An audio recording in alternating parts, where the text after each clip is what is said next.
Эрхэм үзэгч та бүхний амрыг ирье. Эх орны төлөө нэвтрүүлэг эхэлж байна.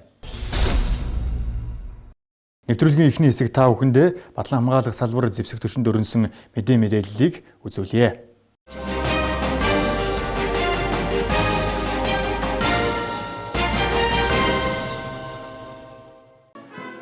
Монгол Улсын засгийн газрын гишүүн Батлан хамгаалахын сайд Сайханбаярын урилгаар бүгд найрамд гардажлсан Лаос ард улсын ерөнхий сайдын орлогч Батлан хамгаалахын сайд генерал Жансаман Жаняла тэргүүтээ төлөөлөгчд Монгол улсад албан ёсны ажил хийж байна.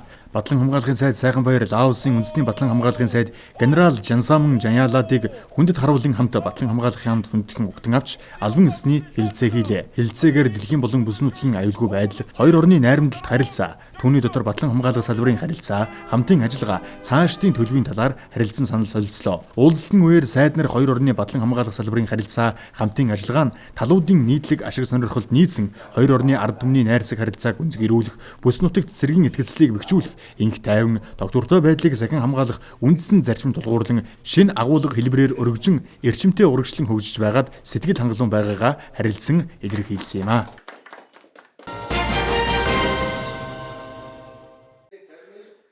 Монгол улсын төр зэргийн нэр зүтгэлтэн Батлан хамгаалах яамны сайд улсын ерөнхий прокурор, цагдан сэргээл ерөнхий газрын даргалсан Гавьяат хуульч, хууль зүйн шинжилгээ ухааны доктор профессор, төрийн хууль цаасны жинхэнэ зөвлөх Хурандаа генерал Жарантан Ахвэгийн 100 насны ойд зориулсан эрдэм шинжилгээний хурал гадаад харилцааны яамд зохион байгуулагдлаа. Тус эрдэм шинжилгээний хуралд төрийн зэргийн болон хууль сахиулах байгууллагуудын удирдлагын төлөөлөл, цэргийн түүх судлалын эрдэмтэн судлаачид оролцлоо. Эрдэм шинжилгээний хурал засгийн газрын гишүүн Батлан хамгаалахын сайд Сайханбаяр оролцож Монгол Ардын армийн 20 дугаар зууны хөгжлийн оргил үе ба Хурандаа генерал төрийн сайд Авхайгийн манлайл сэдвээр илтгэл тавьсан юм а.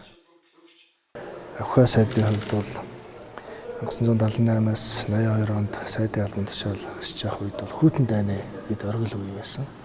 Маш удаа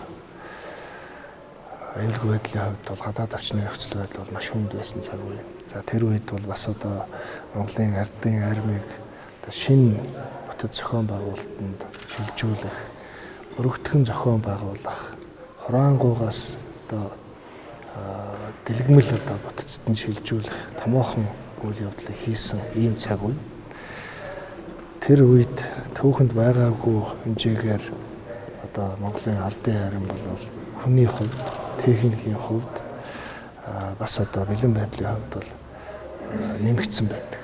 Тэгээ энэ бол одоо бас яагаар байхгүй тэр үед яамыг толгойлж исэн сайдын одоо ажил үүрэгтэй шууд холбоотой. За ер нь өөрийнх нь одоо ажил албан тушаалын их оргил нь бол Батлан хамгаалахын яамны сайд Хурандаа генерал одоо болсон Монгол Улсын ерөнхий прокуророор ажиллаж исэн. Монгол Улсын ерөнхий прокуророор 9 жил ажилласан. За улсын цагдан сэргээх ерөнхий газар буюу одоо цагдаагийн ерөнхий газрын даргаар одоо 10 жил ажилласан. Нийгмийн аюулаас хамгаалах яамны 1-р орлогч сайдаар бас одоо 8 жил ажилласан ийм олон төр зэрэг хуулийн өндөр албан тушаалыг харж ирсэн ийм хүн байгаа. Энэ хүн бол энэ Батлан хамгаалах салбар Монгол Улсын ерөнхий прокурорын систем, цагдаагийн ерөнхий газар гэсэн энэ ажиллаж исэн газар болгондоо мөн хөлийн цэрэг, энэ ажиллаж исэн газар болгондоо шинжил авчирсан ийм одоо их гайхамшигтай хүн байгаа. Эрдэм шинжилгээний хуралд оролцсон бус байгууллагын төлөөллүүд Хурандаа генерал Авхайгийн түүхэнд гүйцэтгсэн үүрэг, улс орныхоо хөгжил дэвшил, ажиллаж байсан байгууллагуудынхаа бүтээмжийг дээшлүүлэх талаар хийж байсан бодлогын шинжилэл, хийж хэрэгжүүлсэн томоохон ажлуудын талаар илтгэл хэлэлцүүлсэн юм а. Мөн арга гэрийн төлөөлөл зохион байгуулагчдын зүгээс түүний ажил амьдрал, онцлог үйл явдлын талаар гэрэл зургийн үзэсгэлэнг дэлгэжээ.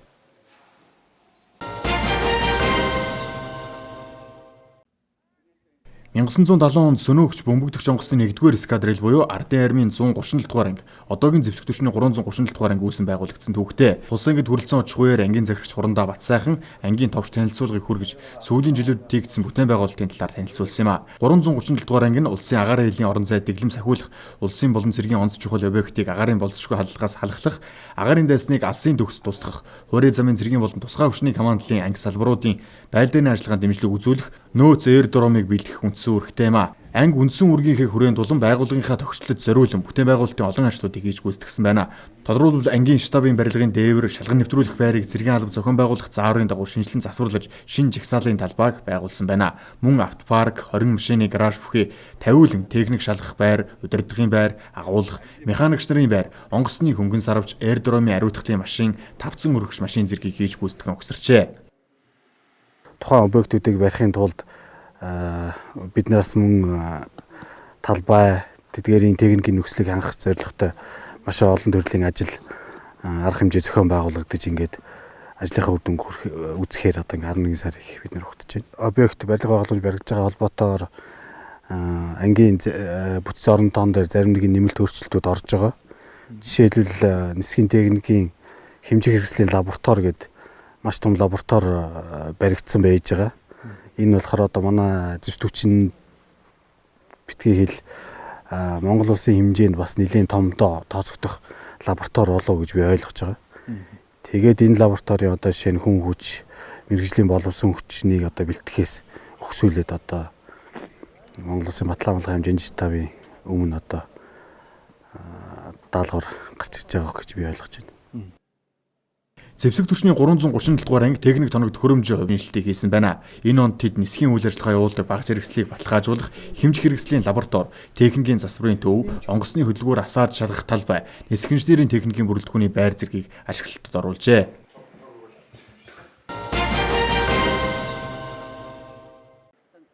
Монгол улсын ерөнхийлөгч зэвсэг түвшний ерөнхийг хамгааллагч Ухнагийн хүрэл сүхийн санаачилсан тэрбум мод үндэсний хөдөлгөөнийг батлан хамгаалах салбар зэвсэг түвшнээс тэтгэвэр чөлөөнд гарсан ахмад наснууд дэмжин ажиллаж байна. 1985-аас 1989 онд цэргийн нэгдсэн дээд сургуулийн ерөнхий зэргийн ангийг төгссөн нэг курсын хамт олон мөрөөдлийн чацраг нь хариуцлагатай офицер компанийг үүсгэн байгуулжээ. 2017 оноос хойш тус хамт олон нийт 5000 гаруй мод тариалснаас 2000 гаруй чацрагны модыг батлан хамгаалах салбарын харьяа байгууллагууд зэвсэг түвшний нэгтгэл ангиудын байрлалд тарьжээ.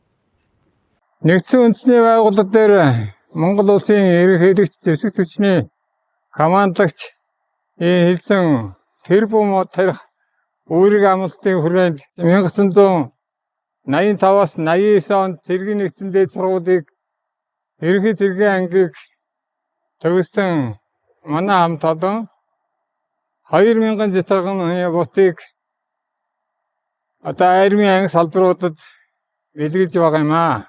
Зэвсэг түвшний жанжин шатаа батлан хамгаалах яам анги салбарууд бидний энэ үйл ажиллагааг дэмжиж баяртайгаар хүлээн авсан. Одоо энэ мод маань эргээд сайхан төгөл болж энэ сайхан ургаж байна. Бидний энэ зардунуудад одоо ногоон байгууламжийг дэмжих, эко эдийн засгийг дэмжих энэ хүрээнд батлан хамгаалах яамны 12 анги салбаруудад энэ модыг бэлгэлсэн юм аа. Ахмад наснууд часрагны модны үргэлжлэхээ тарьдсыг хандивлагч байгууллагуудаа үнэлбэргүй олгож байгаагаараа онцлог юм аа. Батлан хамгаалах салбарын харьяа нийт 12 байгууллага тус бүрээс батламж буюу талархлын гэрчлэгийг хүртжээ. Тэд тус батламжаа өөрсдийн төрлөх сургууль болох үндэсний батлан хамгаалахын их сургуулийн алдрын тасалгаанд дурсгал болгон өнгөчүүлсэн байна.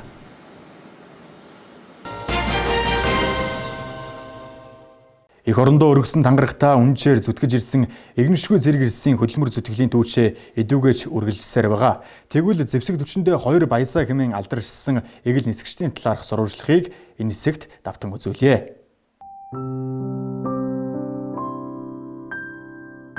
Анхны нислэгүүдийн нисэх багт онгоцны даргаар даравгаар чи юу хийж байгаа? Энийг уншиж байна.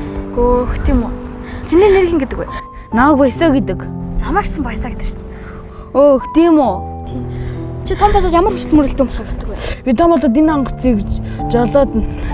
Үгүй тийм үү. Би ч гэсэн онгоцны нисгэж болох юмсдаг. Хоёулаа гэх юм бол адилхан нисгэж болохыг хүсдэг юм чинь. Энэ онгоцны хаалга төрүүлж үснэ хамгийн түрүүлж нисгэж болно шүү заяа. 3 2 1 тэг. Гинэн цагаахан хүслээр чигүүрлсэн балчирж аалуудын мөрөөдлөөс тэдний нөхөрлөл эхэлсэн юм. Би том болоод байлдааны онгоцны нисгэж ялна. Чи том болоод ямар онгоцны нисгэж болох вэ? Тийм үү. Би ч гэсэн байлдааны онгоцны нисгэж болно. Хоёулаа гэх юм бол энэ үеэс найзууд чи заяа. Найзууд. Хоёулаа одоо тоглох уу?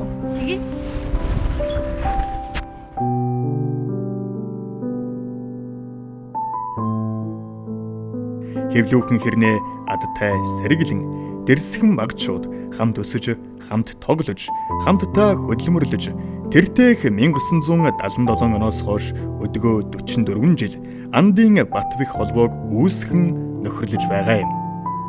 Нэвтрүүлгийн оролцогчдыг Насангийн Баясгалан, Лувсангийн Баясгалан гэдэг. Нэг сони шүү. Өнөөдөр ингээд цэргийн ангид захирагч, штабын дарга, бусад орлогч гээд маш олон хүмүүс байдаг.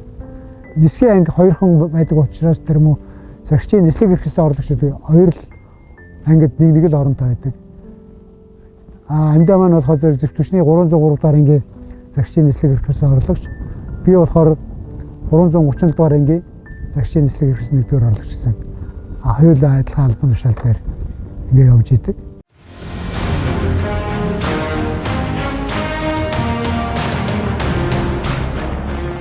Тэр хоёулаа олон хүүхдтэй айлын хүүхдүүд зунагийн амралтаар хоёулаа бас л аав ээжтэй тусуулъя гэсэн бодлолтойгоор хоёулаа сургуулийнхаа бас нэг тодорхой хэмжээнд нэг дэвтэр номоо бэлтжээгээд хоёулаа модон завууд хоёр нэ танихгүй орсон. Тэгээд хоёулаа анх танилцж байгаад намайг Баясгалан гэдэг, надыг бас Баясгалан гэдэг хоёулаа бид тэр ч адилхан нэртэй юм байна шүү. Тэгээд хоёулаа анх танилцаад тэгээд тэр цагаас ахуулаад бид тэр хоорондоо холбоотой бас нэг хаяа нэг ярьдаг, хөөрдөг, уулздаг, учирдаг тийм байсан. Тэгээд 1980 онд цэргийн албанд хоёулаа зэрэг татагдаж өөр анги цэргийн алба хаасан. Би 1981 онд Фрүн цотын нисхийн сургуульд явчаад Баясаага би хойноос нэг надаахан 37-д хоёулаа цэрэг би яг сургуульд явахгаа цэрэгт очсон. Би Баясаага тэнд тэр ангид байгаа гэж сонсчихсон бол тэр уулзалтна гэж бодоагүй. Тэгээд тэр нэг самсургүй байдлаар жагсаалын талбай дээр хоёулаа тааралдаад тэрвэрлдээд хоёулаа тэгээ миний найз нисхийн сургуульд явах гэж юм. Би энэ нисхийн механик хийж байгаа штэ гэд хоёулаа цэрэг аюу их одоо сэтгэл сайхан хоёулаа уулзсан. Би 1983 онд сургуульд явсан. Надад очиход Баясаа төгсөх курс байсан.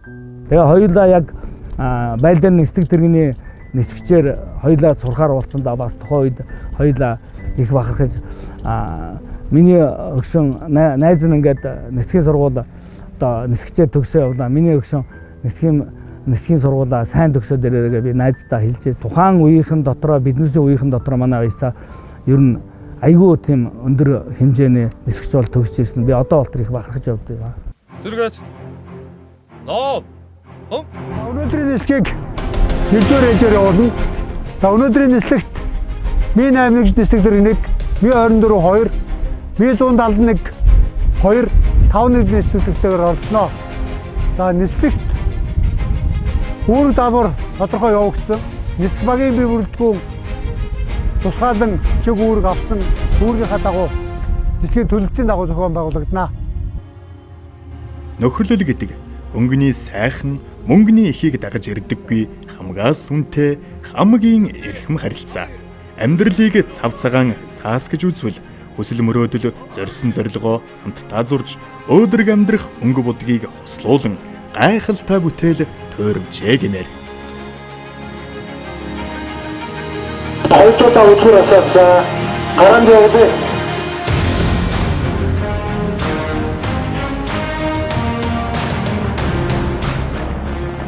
Одоо ялангуяа эрчүүдийн нөхрөл гэдэг бол одоо өөрийн төрсэн ах トゥ нэс тутгааргүй тийм их зан чанар ядарсан үед нь одоо нөгөөдөө тусалж задарсан үед нь загинж явдаг энэ чанарууд нь одоо яг эр улсуудын сайхан нөхрөл одоо яг энэ дээр тогтдог гэж боддог. Манай амьдагийн одоо хамгийн авах зан чанар гэдэг юм бол бондог тийм дайчин хөдөлмөрч тэгээд маш шудраг.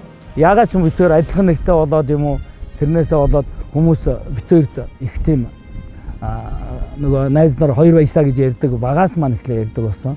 Манай ах トゥ нар хүртэр зарим одоо манай бэр хүргэн энэ Баясааг манай ямар хамаатай юм бэ гэж ярьдаг. Нөгөө бүх яриа ярьж байгаа хооронд л манай би өөрийнхөө нөгөө Баясаа найзыгаа дуртахлыг ч юм уу Баясаа ингэсэн тэгсэн гэж ярьдаг. манай эхнэр ч юм уу нэг баясаа гэж ярьдаг. Тэгээ манай одоо зарим одоо найз нөхдөд төвтөр баясаа ямар танаа хамаатай юм бэ гэж ярьдаг. Тэр бас жоохон спорт нэлээд оролдоно. Янзэл спортоор. Тэр тусмаа тэр хөл бөмбөгийн спортоор олон жил нэг баг тоглосон. Олон жил нэг баг нэг экипаж бол нэг баг болж ниссэн. Тэгээ тэр цагаас ахуулаад өнөөдрийг бол тэр одоо цуг явж байна. Одоо хүмүүс бүтээрийг хоёр баясаа гэхээсээ илүү манай хоёр хар шар гэж ярьдаг. Зарим манай дарга нар бол надаа харанч байна, шаранч байна гэж бага одоо залуухан байхад яриг тоглодог байсан. Наад зах нь анх машин авахдаа өөртөө хоёулаа нэг маань бор машин, нэг маань цагаан машин аваад тэгээд хоёулаа хоёрынхаа машин дээр яг адилхан машин аваад хоёрынхаа машиныг янзлаад тэгээд явдаг байсан. Одоо өөртөө битэрийн машин маань манай нөгөө ойсаа маань харангийн машинтай, би цагаан өнгийн машинтай тэгээд манайхан тоглоом хийгээд хоёр бүр ядаж машинаараа өөртөө ядах юм аа тоглож энэ манай найз нөхдөд бүгд шорилжил байсан. Тэгэх нэртэй байсан учраас битэрийг ялахын тулд тэр дөрвөө би шар манай хүмүүс жоохон бор царайтай хүмүүс хар гэдэг юм л да манай найз өнгөлөг бор юм байна. Бага наснаасаа аавыгаа дагаж ажил дээр нь очиж нисдэг тэрэг тэр нисхийн салбарт дурлсан. Тэр дурлсан гол шалтгаан маань миний аавын найз болох Лувсангийн баясгалан буюу одоо төчөндөө хар шараараа алдартай миний аавын найзууд би бага наснаасаа ерөнхийдөө аавынхаа найзуудыг харж бахархаж үүнийхээ улмаас тэр мэрэгжил буюу одоо нисгчдэг мэрэгжлийн сайханд нь бага наснаасаа дурлсан учраас 2011 онд Орос улбаны улсын Краснодарын нисхийн дэд сургуулийг сөнөөч онцны мэрэгчлэр төгсөж байлаа.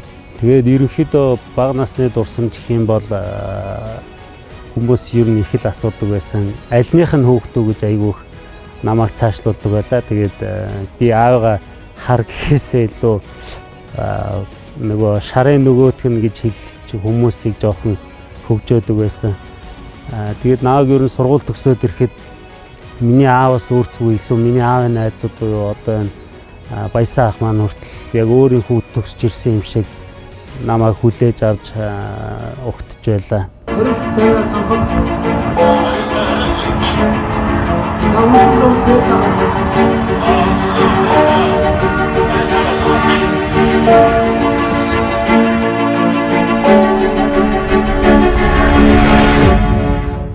Хүн нэрээ тоосудаа гэдэг бол магадгүй би хэрэг энгийн хүн байсан бол баясгалан гэдэг хүн гэж ярина. А хэрэг би цэрэг хувцастайгаа явж байгаад нэг гаж буруу алдаа үйлдэл хийх юм бол энэ бүх юм чинь өөнд цэргийнхэн айрмынхан зэвсгчнийхэн гэж яригддаг учраас би энэ нэрийг маш их хайрлж хамгаалж энэ нэрийг би хэрэг дуурсгадаг хэрэг энийг гаргадаг бол би дандаа сайнаар гаргах хэрэгтэй. За бидний хувьд бол зүгээр нэг нисгч биш. Бид цэргийн нисгч. Цэргийн гэдэг тодорхойлтой. Тийм учраас бид цэргийн улсууд зэвсгчэндээ тангаргаа өргөсөн. Өнөөдөр иргэний нисгэд нисж байгаа нисгч нарын ахуй хангалт авдаг цалин мөнгө энийг одоо бидэртэй харьцуулах юм бол бид нар бол бидний хаанч зөвлөхгүй шүү дээ. Гэхдээ бид бүгдийг өнөөдөр энчээ ингэж барьж исэн гол зүйл нь гэдэг юм бол бид цэргийн хүн гэдэг утгаараа өргөсөн дангарахтаа үнэж байх гэдэг утгаараа биднийг хүмүүжүүлсэн дармарын хүмүүжил нь одоо ингэж биднийг хүмүүжүүлсэн тэр л гол шалтгаан юм болоо гэж боддог. Цэргийн нисгч болсноос хойш бол ер нь байнгын биднес цэргийн бэлэн байдалд байж ирсэн.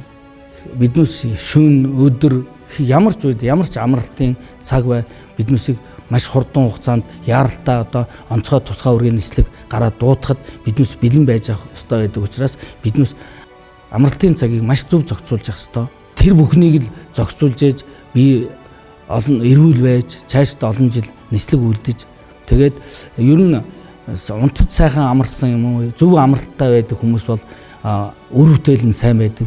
Тэгээ гол үндсэн миний одоо баримталж байдаг юм бол ер нь одоо цэргийн нисгч хүн бол байнгын бэлэн байдалд байхыг л ер нь одоо амралт чөлөө цагаа маш зөв боловсон өнгөрөөж явах ёстой л гэж байна. Би өөрөө бол тэгж бодоод идгээ. Ер нь нэг энэ нислэг тэргийг жолоодно гэдэг бол олон давхар шайрыг давхрал тавьчаа дээр нь зогсож байгаатай адилхан л гэж би ер нь тийм нарийн мэдрэмжээр тогтуужилтаар энэ нислэг тэргийг удирдах явдаг л гэж боддоо шүү дээ.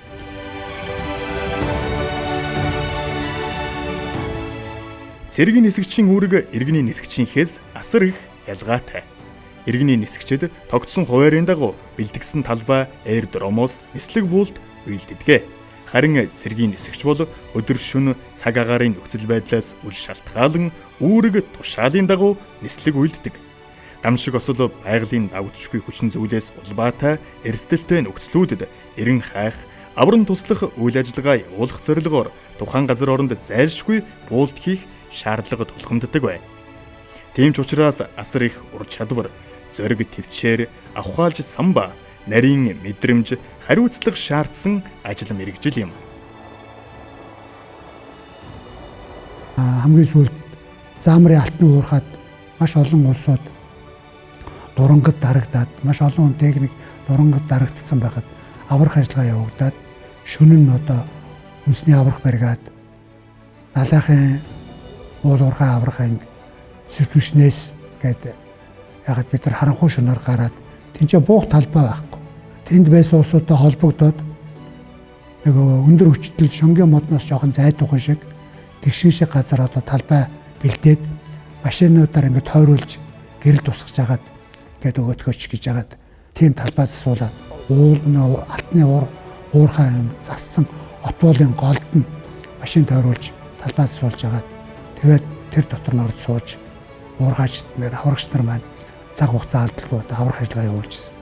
Энэ бол одоо нэлээд хүнд хэцүү нислэгийн тоонд орж байна. Эх орны өнцөг булдан бүрээс өдөр шөнийн ямар ч цаг үед одоо гамшигын аюулын дуудлага ирдэг. Онцгой хуулийн байгууллага одоо энэ бүхэнд маш богино хугацаанд шуурхаа одоо хүрэлцэн очиж аврах хор шиг ажиллах одоо ийм үйл ажиллагааг зохион байгуулах шаардлагатай байдаг.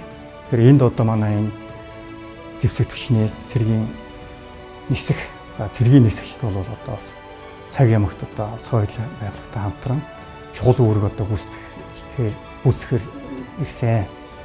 Манай цэргийн нисгчдийн онцлог бол энэ байгаль цаг агаарын ямар ч нөхцөл өдөр шөнийн аль цаг үед одоо гамшигын дууланд одоо бэлэн байдаг, техникээ бэлэн байдаг, өөрсдөө одоо бэлэн байдаг. Ямар ч одоо цаг үед бол онцгой хуулийн байгууллагатай одоо хамтран ажиллах юм чадвартай бэлтгэгдсэн одоо ийм хүмүүс байдаг. Энэ цэргийн нисгийн онцлог гэдэг юм бол 50 цагт, байлдааны цагт үүрэг гүйцэтгэх онцлогоос хамаарч ардронтой ардронгуу газар шөнө өдөр талбай сонгож суух, дадлаг туршлага одоо энэ бүх байдлаар бэлтгэгдсэн байдаг. За хамгийн миний санаанд одоо бас гардгүй нислэгүүд байна.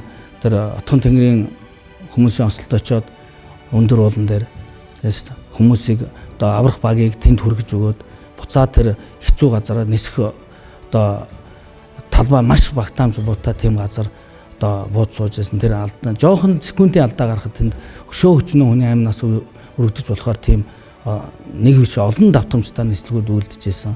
Голцоо хүний амьтаа холбоотой юм бол цаг хугацаатай холбоотой байдаг. Энэ цаг хугацааг амжиж гаргаж байгаад нь ялангуяа манай цэргийн нисэх хүч бол маш их оройл гүйцэтгэсэн гэж боддог. Манай энэ нислэг тэрэг маань байгаагүй байсан бол онцгой байдал юм уу цагдаа аль аль нь төргөн тусламж хүрэх болцоогүй байж байгаа. Энэ цаг хугацаа алдах юмыг энэ нислэг тэрэгний энэ хүчнэл биднээс энэ гал төмрийн ославар юм дээр биднээс армийн одоо зэвсэгтүчний агаарын цэргийн энэ одоо оролцоо маш өндөр байдаг гэж ойлгодог шүү дээ. 2015 оны 7 дугаар сарын 15-ны өдөр бид одоо онцгой хуулийн байгууллага орон нутгийн онцгой хуулийн байгууллагууд Алдаа тавдан богд дуулан тасалдсан иргэдийг одоо эрен хайх аврах ажиллагаанд бол ажиллаж байхад одоо 4000 орчим метрийн өндөрт ер нь 3900-аас 4000 метрийн өндөрт за тэр мөсөн гол дээр одоо буулт хийж аврагчдыг буулгаж ирсэн. За энэ үед бол одоо доороо битүү цастай мөсөн уулын мөс одоо хөндөрсөн нисдэг тэрэг одоо бүрэн суулт хийж хүмүүсээ одоо буулгахын боломжгүй үед одоо агаарт дүүжин нислэг хийж одоо хүмүүсээ буулгаж ирсэн. За энэ бол одоо бас энэ нисгчийн ялангуяа одоо энэ өндөр уулын бүсэд одоо үзэгдэх орчин хязгаарлагдмал одоо урчлан бэлтгэсэн одоо талбай байхгүй ийм үед одоо шууд одоо ил харааны нислэгээр өөрөө одоо өөрсдөө газар орныхоо байдлыг үнэлээд ингээд буулт хийнэ гэдэг бол бас тийм эрг зориг, дуршлаг ийм шаардсан үйл ажиллагаа.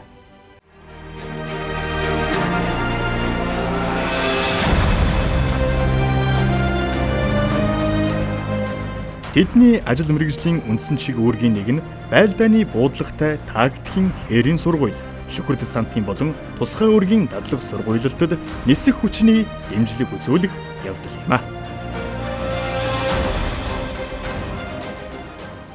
Инженер ойлгуулъя гэж бодоход ч одоо бид хоёр чинь зөвхөн тээврийн онгоцон дээр ниссэнгүү. Дээрээс нь бид нар байлдааны нислэг дээр КМ-24 нислэгтэн дээр олон жил нислээ. Тэн дээр яж ах чинь дотоодод өөрийн зүтгчэндээ явуулдагч бай, гадны орнуудтай хамтарсан хээрийн сургуулиудч бай. Энэ дээр одоо олон удаагийн одоо олон улсын хээрийн сургуульд оролцож одоо Монгол улсын зүтгчний одоо нүүр царай болж явж чадсанаараа одоо маш их бахархаж явдаг. Нисчүүн гэдэг бол танхим сурж байхдаа онц гэдэг дүнг авдаг байх хэрэгтэй. Онц. Дүүр муу дүн авлаа гэхэд сайн. Яагаад гэвэл та газар дээр хэдий сайн мэдчихэж агаарт хэдий сайн үүрэг гүйцэтгэх. Газар дээр таарах мэдэх юм бол агаарт үүрэг гүйцэтгэх боломж чинь багасчихна. Та газар дээр онц мэдчихсэн бол онгоцны кабинд орлоо. Тэр олон хянах самбар, тэр олон канал төглөөр хараад таны мэдхийн түвшин нэг шат буурна. Онгоцны мотор аслаа дахиад нэг түвшин буурна. 3 дугуй газраас хөндөр явна дахиад нэг шат буурна.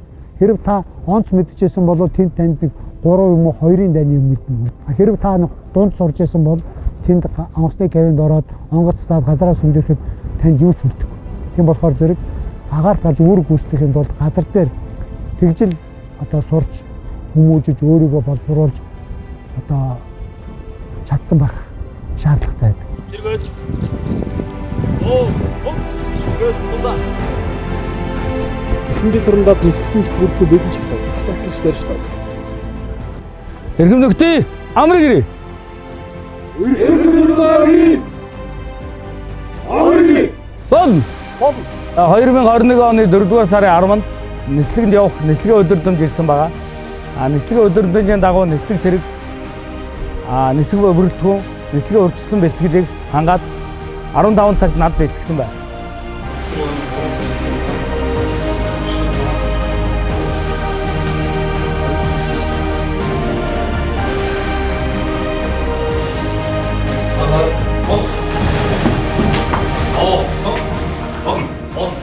Мэдээж зөвчөрчин байна. Ууч 2 командтайсэн бол өнөөдөр 5 командтай боллоо. Тэр 5 командлын яалтчгүй байх ёстой нэг командл нь агарын цэргийн команд гэж ойлгож байгаа. Агарын цэргийн командлын маань хэдийгээр өнөөдөр үүрэг даалгавар биелүүлж байгаа яг өнөөдрийн төвшин ямар байна? Яг энэ төвшөнд байгаа бол би агарын цэргийн ирээдүйг бол өшөө өөдрөгөөр өшөө ирээдүйтэй өнгөтэй бүтээлтэй байх гэж би бол ойлгож байгаа. Яагаад гэвэл зэвсэг техник маань шинжлэгдэж байна. Түүнийгээ дагаад боловсон хүчин маш олноор одоо гадаадд бэлтгэж ирж байна. Тэгээ ирээдүйн залуучуудын одоо ирээдүйг их гоёор төсөөлдөг. Хамгийн сүүлийн үеийн сайхан нислэг тэрэг онгоцууд ирж байна. Энэ дээр одоо олон жил нисэнэ. Би одоо өөрөө өшөө нэг хэдэн нас нөгөө баг байсан бол өчнөө сайхан энэ шинэ төрлийн онгоцон дээр нисч энэ залуучуудаа хамт ажиллах маш их хүсэл байдаг. Тэгээ хүний нас гэдэг нас тэгээд халаагаа өгт тодорхой хэмжээний дараа биднес халаагаа өгт таар тэгтээ харамсахааргүй энэ залуучуудаа сайхан одоо нислэгэнд ур чадварын өндөр хэмжээнд болгоод гаргах төлөвний туйлын зорилго байна да.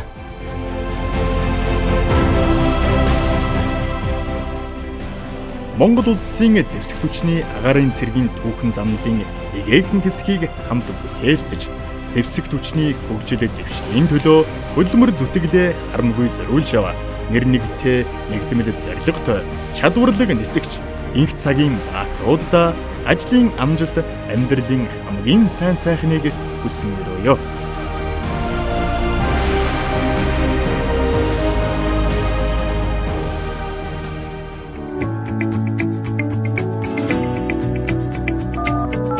Батлан хамгаалах иргэний хяналт санал хүсэлтийг 1811-44 сар 24 цаг хүлээн авч байна. Эх орны төлөө нэвтрүүлэгтэй хамт байсан эрхэм үзэгч та бүхэндээ баярлалаа. Эх 7 хоногт шинэ мэдээлэл сонирхолтой нэвтрүүлгээр иргэн уулзлаа. Түр баяртай.